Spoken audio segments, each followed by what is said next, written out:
defeated. The people united will never be defeated. Ayun, may isa pang volunteer na magsasalita. Okay, 3 seconds. Kaya, Mr. Marcos, magpahuway ka na sa Paway, Ilocos Norte. Pahawa ka naman, magpahuway ka na. Magdiskanso ka na sa Paway, Ilocos Norte. Maraming salamat. Apo, Ferdinand Marcos Jr. na mabalin, pakabalin na ang bumabakan, magkasikamit, ikas na mga kababayan mo. As na rin nila Ilocos, nga nakururay na, kaya raming nakapagsakan ni amin na Pilipino. Regardless of their culture to the nations. Unity in diversity. Hoy! Ang taong bayan! Maraming salamat kay retired Colonel Hong Tapay. At nakita ko na ang grupo nila retired General Felizardo Simoy. And of course, ang kinikilala na kapartner ni Tatay Digong at tagapagtanggol ng batas, kapayapaan at katarungan, kasama natin sila Tatay Rani mula sa Quezon City.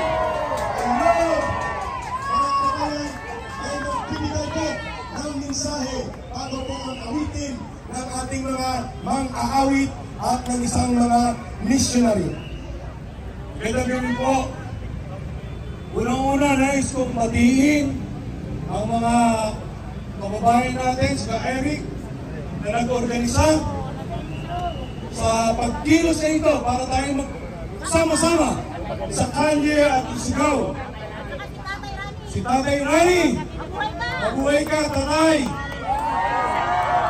Para isigaw at ating pong ilahat kung gano'n na nauubos yung pasensya ng taong bayan sa mga nangyayari ngayon. Bibigyan ko na kayo ng kaunting paalala. Siyempre pala, salamat din sa mga nagsiparito.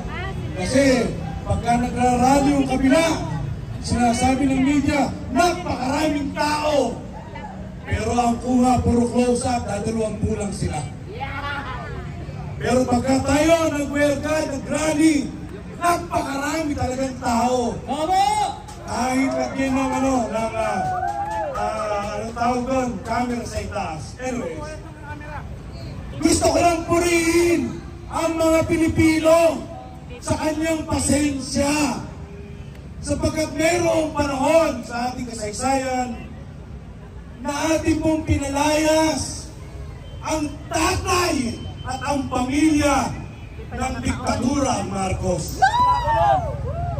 Ngunit ang sumunod noon, mga taon na wala ring pagbabago. Ang mga politiko, kanya-kanyang nakaw. Ang mga Pilipino na natiling tahimik at mapagpasensya. Tumating ang panahon na ating pong inihalal ang ating Vice Presidente. Yun ang gusto natin na mamuno. Pero nabalitaan na lang natin ang ating Vice Presidente. Tumakbo na lamang pangalawa at nagbigay daan sa isang Marcos Jr.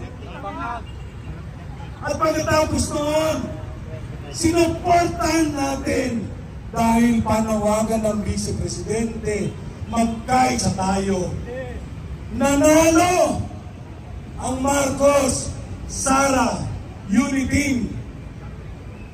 Hindi pa nagtatagal. 3 taon ang lumipas. Nagkanakawan na. Nawala na. Nasira ang unity. Nasira ang tiwala. Ang idinidiktek at pinag-inilalagay, ginagawang pulutan, Sara Duterte. Pananagutan, ang sabi. Pananagutan. Pero ang mga magnanakaw, hindi nananagot, bagkus gumagawa ng investigasyon. Paano at kailan nangyari na ang mga nagnanakaw ay mag-iimbestiga sa kanyang krimen? Baliktad! Pwede ba yun? Baliktad ka! Umasa tayo noon.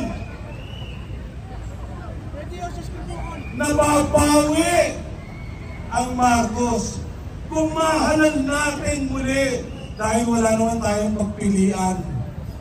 Kung maihahalal natin muli yung BBM na sinuportahan ng ating pangunahin at paboritong kandidato, baka bumawi. Baka linisin ang pangalan nila. Baka nga mali ang taong bayan. Baka nga mali ang kasaysayan. Pero ano nangyari? Lalo pong lumaki ang pagnanakaw. Nasira po ang tiwala. Ngayon, ang tanong ko lang sa kanya, dahil 3 taon po, wala nang nangyari, ang tanong ko lang ganito. Mahal na Pangulo! Huwag kang tawagin ng mahal, sige. Nagagalit yung mga tao. Mr. President! Mayroong kasabihan sa Ingles nang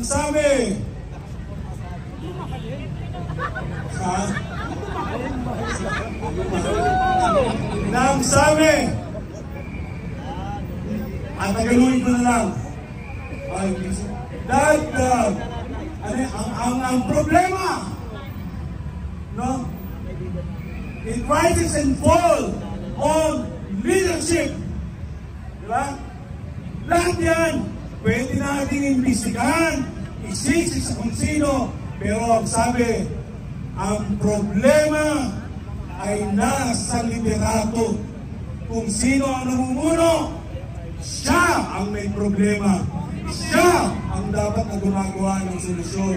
Ang masakit, baka ang ating Pangulo ang problema. Kaya walang nangyayari. Kaya ang tanong ko sa iyo, Mr. President, ninanakawan po at patuloy na nananakawan ang sambayanang Pilipino.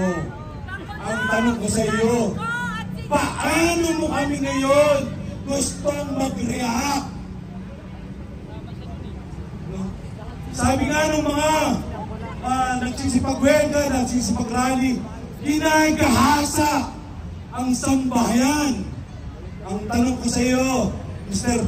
President, paano mo ngayon gustong mag-react ang sambayanang Pilipino? Sa ibang bansa, konti lamang, hindi kasing laki ng atin ang korupsyon. Pero nag-aaklas na at gumagawa ng karahasan ang mga mamamayan.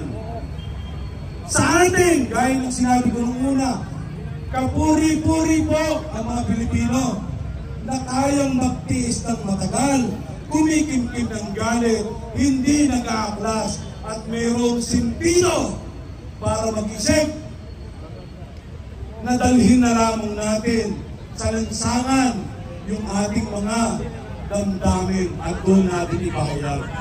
Mr. President, ang pakiusap ko po at panawagan at marahil ng buong sambahayan, isipin po ninyo mabuti. Aantayin po ba talaga ninyo na sa taong bayan manggaling ang reaksyon o ikaw na ang magkukusang gumawa ng solusyon? Maraming salamat. Eric, maraming salamat.